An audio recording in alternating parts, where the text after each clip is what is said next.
Hello everybody and welcome back to Cooking with Lauralee. Merry Christmas! I'm so glad that you decided to join us today on this wonderful collaboration. Make sure to check the link below to see all of the channels. Today I bring to you a Yuletide meal. So I hope you all enjoy my interpretation. I went overboard like I usually do. However, it is going to be a very tasty and yummy meal. So please make it your own, and I hope you all have a very, very Merry Christmas. Joy to the world, the Lord is come. Let earth receive her King. And make sure to subscribe, share, like, and comment to visit everyone.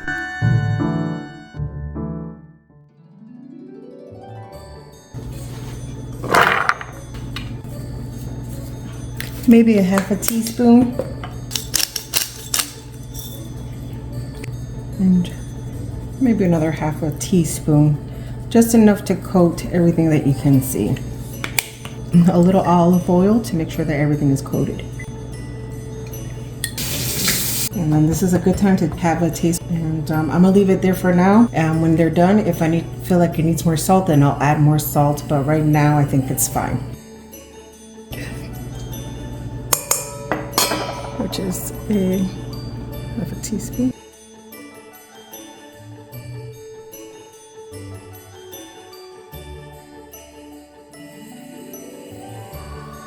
And this is almost done, so I might use all of it. I'm not sure yet. So we're going to put this aside, and then when the carrots are almost done roasting, the last 10 minutes, I'm just going to put this on top so it can have a nice thick gravy consistency. Actually, I'm going to do 3 tablespoons of maple syrup. The Cheeto peppers, it's a mild flavor, not too spicy or hot. It's 8 ounces, but we won't use everything. I did 2 handfuls. Or 4 ounces. Butternut squash. A cup of butternut squash. I'm gonna rinse this out.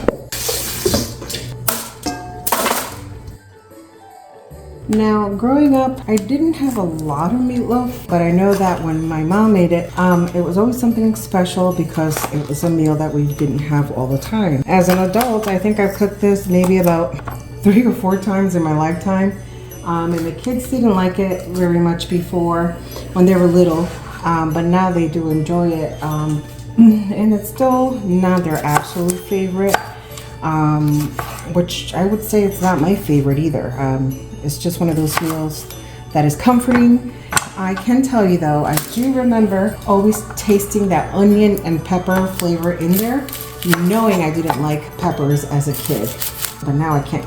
I always have a hard time not to cook with peppers, onions, and garlic, especially garlic.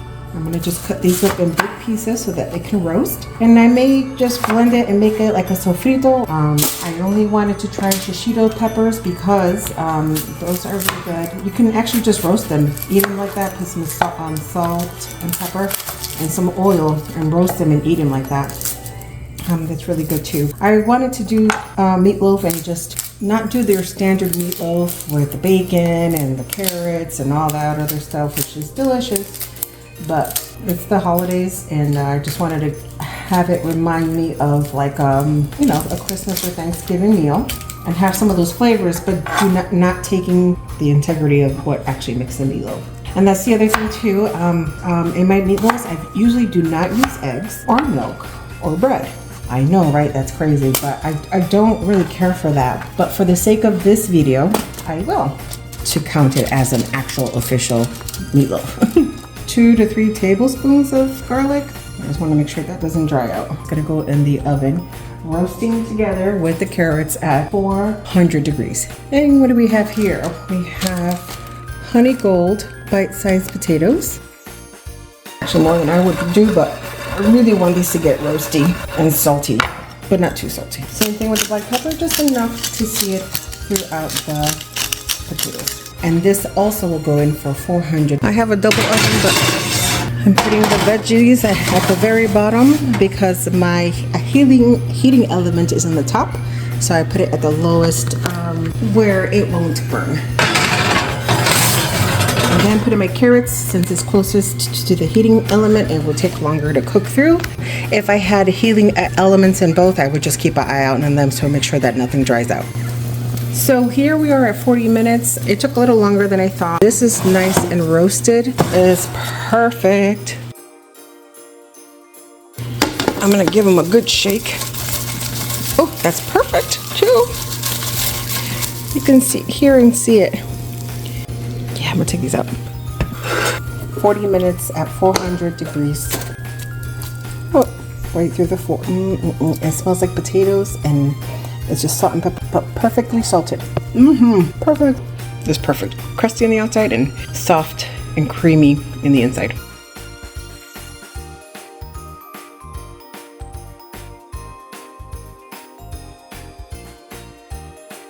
I'm gonna taste test it, make sure that.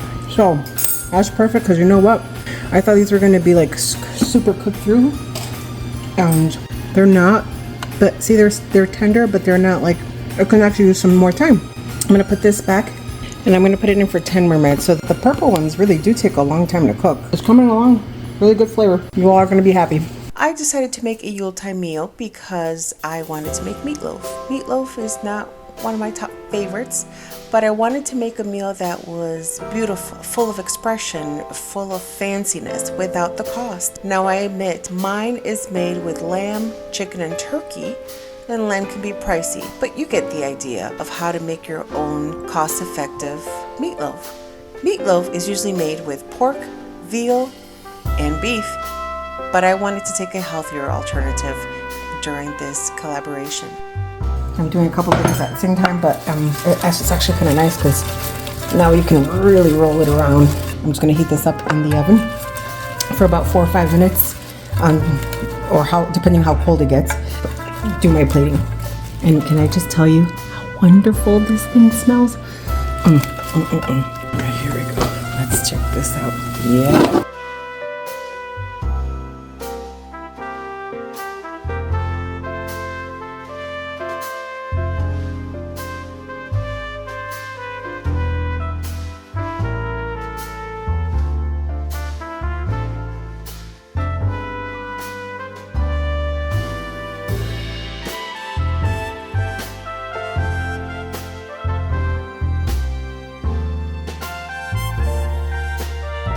Five cups of water. I'm gonna let that boil, and then I'm gonna use this water, this liquid, to make a homemade gravy. And then I'm also gonna do a tomato-based gravy as well. 2 little rosemary leaf, maybe about 2 tablespoons, and then 2 little leaves of sage. Use a half a tablespoon of sea salt. So I know this is a lot, but I don't think I'm gonna have to season the gravy afterwards.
used the shallots and the garlic and 2 celery. We're going to blend this together and to make the gravy. We're going to add sprigs of thyme. 1, 2, 3, 4, 5.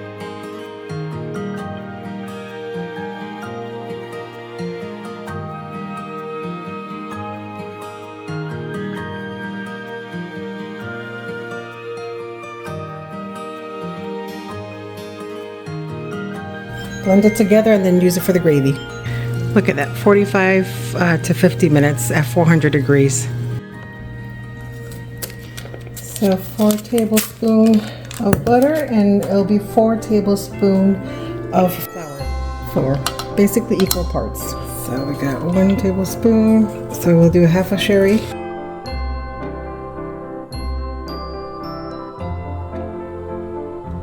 It's gonna look doughy, and then you're just gonna slowly add your liquids.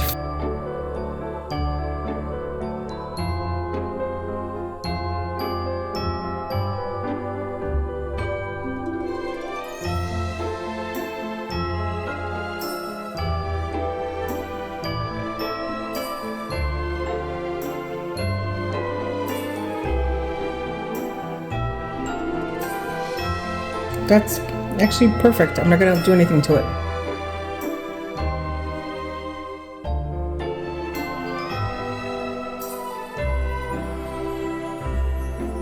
So off camera, I warmed up the instant potato, chives, and garlic mashed potatoes. We're gonna have our snow. So this represents the snow. Wish me luck, everybody. It broke. This was a 2-person job, but that's okay, because you know what, we're gonna eat it anyways. Oh, that's so tender though. Ooh. So feedback real quick, it was too hot. I probably should have let it cool down a little bit longer so it won't break. Next time I will let it sit overnight so it can tighten up really well together. I mean, it is so tender and juicy, and it tastes delicious, which is the most important part. Do not let this go to waste.